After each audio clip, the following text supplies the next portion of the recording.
Ukraine is on fire.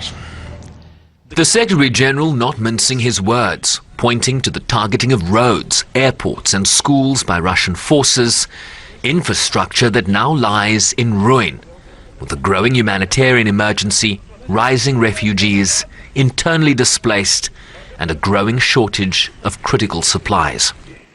With each passing hour, two things are increasingly clear. First, it keeps getting worse. Second, whatever the outcome, this war will have no winners, only losers. He announced an additional $40 million from the UN Central Emergency Response Fund to ramp up assistance for the most vulnerable in the region, but pointed to the growing global dimension to this conflict, particularly on the developing world.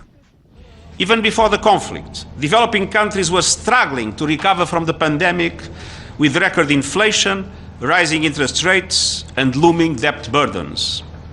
Their ability to respond has been erased by exponential increases in the cost of financing. Now, their breadbasket is being bombed. Russia and Ukraine represent more than half of the world's supply of sunflower oil and about 30% of the world's wheat.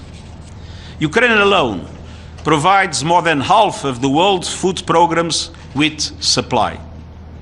Food, fuel, and fertilizer prices are skyrocketing. Supply chains are being disrupted, and the costs and delays of transportation of imported goods, when available, are at record levels. He warned that these developments were planting the seeds for political instability and unrest around the globe. The FAO's Global Food Prices Index is at its highest level ever. 45 African and least developed countries import at least 1/3 of their wheat from Ukraine and Russia.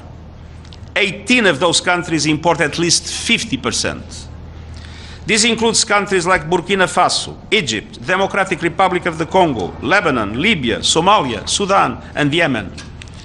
We must do everything possible to avert a hurricane of hunger and the meltdown of the global food system.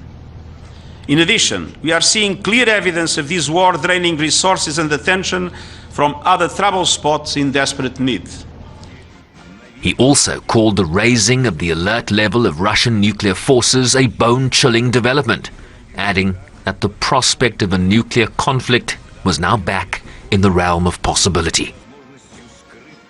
The Secretary General also said he'd appointed his deputy Amina Mohammed to lead an interagency steering committee to oversee a newly established global crisis response group on food, energy and finance within the UN Secretariat, highlighting that in this crisis, as in all crises, women and children would bear the brunt of this unfolding tragedy, in a war that has already demonstrated just how the global addiction to fossil fuels is placing energy security, climate action, and the entire global economy at the mercy of geopolitics.